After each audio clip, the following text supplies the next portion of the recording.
Health का एक ऐसा पिलर्स जो पूरा नहीं होने पर सुबह उठते ही तुम्हें थकान महसूस होने लगती है और उस थकान को तुम दूर करने के लिए फिर से सो जाते हो। तुम्हारा कोई भी काम में मन नहीं लगता है, तुम्हारा शरीर में इतनी एनर्जी नहीं होती है कि तुम कोई भी काम को एफर्ट्स के साथ पूरा कर सको।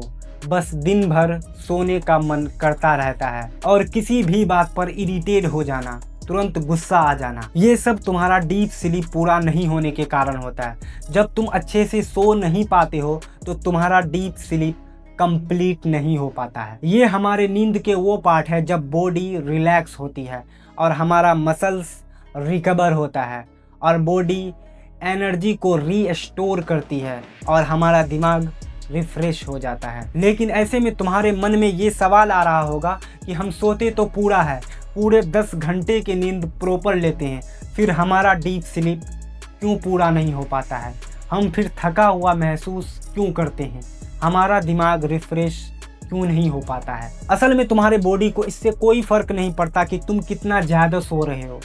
मैटर ये करती है कि तुम कितनी अच्छे से सो रहे हो और तुम्हारी नींद की क्वालिटी कितनी अच्छी है। तो आओ हम इसे विस्तार से समझते हैं कि आखिर ऐसा क्यों होता है और इसे ठीक करने के लिए 7 स्टेप्स बताऊंगा जिसे आप फॉलो करके आप नींद की क्वालिटी को इम्प्रूव कर सकते हैं और अच्छे से डीप स्लीप ले सकते हैं। देखो, हमारी नींद जो है कोई सीधी चीज़ नहीं है। जब भी टाइम मिले सो जाओ और जब भी काम याद आया उठ जाओ, ऐसा नहीं होता है। पूरी रात में हमारी नींद कई स्टेज में घूमता रहता है जिसे हम स्लीप साइकिल बोलते हैं।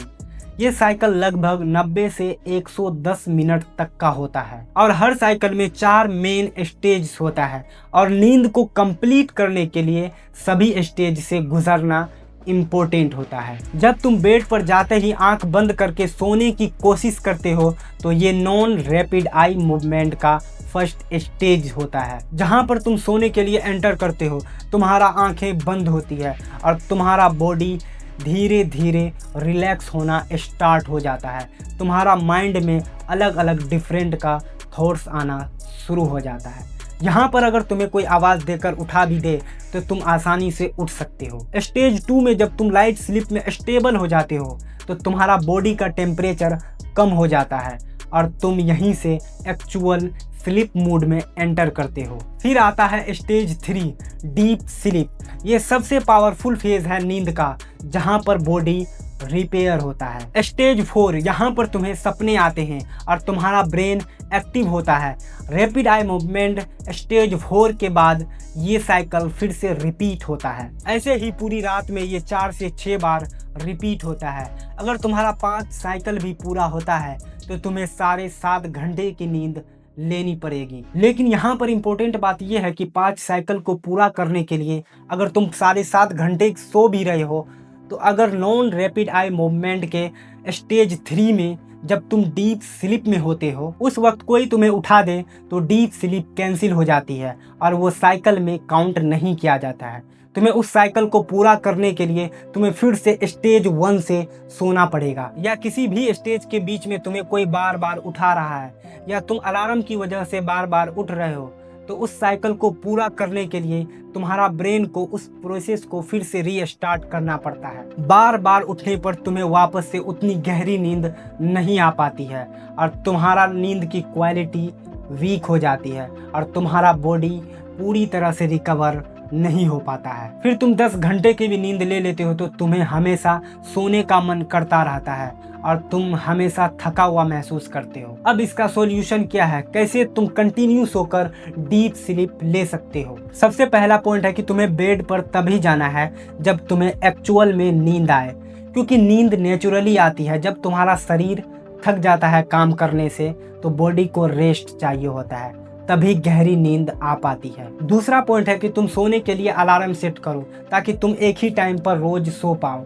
उठने के लिए अलार्म सेट नहीं भी करो तो चलेगा, क्योंकि उठने से पहले अगर अलार्म बज गया तो तुम्हारा नींद डिस्टर्ब हो सकता है और तुम्हें फिर से सोने की ज़रूरत पड़ सकती है। तीसरा पॉइंट है कंटिन्यू स्लीप। तुम कंटिन्यू नहीं सो पाते हो, तुम थोड़ा दोपहर में सो लेते हो, थोड़ा सुबह में सो लेते हो, थोड़ा शाम में सो लेते हो। ऐसे में बार बार सोने से तुम्हारा माइंड कंफर्ट जोन में चला जाता है। तुम्हें दिन में बिल्कुल भी नहीं सोना है। अगर ज़्यादा थक जाते हो तो 30 मिनट का रेस्ट ले सकते हो। तुम एक ही बार में पूरी नींद को कंप्लीट करो और बीच बीच में बार बार उठो मत। चौथा पॉइंट है चॉकलेट, टी और कैफीन जैसे हैवी ईटिंग को अवॉइड करो, क्योंकि ये तुम्हारे एडिनोसिन को ब्लॉक कर देता है। एडिनोसिन का काम है कि तुम्हें ये फील करवाना कि तुम्हें अब नींद आ रही है। पांचवा पॉइंट है कि तुम अपने रूम का टेम्परेचर कम करने की कोशिश करो और रूम को पूरा अंधेरा रखो। और अगर अंधेरा नहीं रख सकते तो एक आई पैच ले लो जो तुम्हें सोने में हेल्प करेगी। 6 वाला जो पॉइंट है, तुम्हें सोने से कम 1 घंटे पहले लैपटॉप या फ़ोन यूज़ नहीं करना है, क्योंकि इससे निकलने वाली ब्लू लाइट तुम्हारे नींद की क्वालिटी को खराब कर सकती है। 7वां पॉइंट है कि तुम उठने के बाद 1 घंटे के अंदर 10 से 20 मिनट सनलाइट लो। ये तुम्हारे बॉडी क्लॉक को सेट करती है। इससे तुम्हारी दिन भर की एनर्जी और रात की स्लीप दोनों इम्प्रूव होगी। अगर तुम सारे पॉइंट्स को लगातार फॉलो करते रहते हो तो तुम्हारी स्लीप की क्वालिटी धीरे धीरे बढ़ने लगेगी और तुम्हें एक अच्छा डीप स्लीप मिलने लगेगा और तुम्हारा माइंड दिन भर फ्रेश रहेगा। तुम्हारी थिंकिंग की पावर बढ़ेगी और तुम किसी भी चीज़ पर अच्छे से फोकस कर पाओगे। आज के लिए इतना ही काफ़ी। मिलते हैं अगले वीडियो।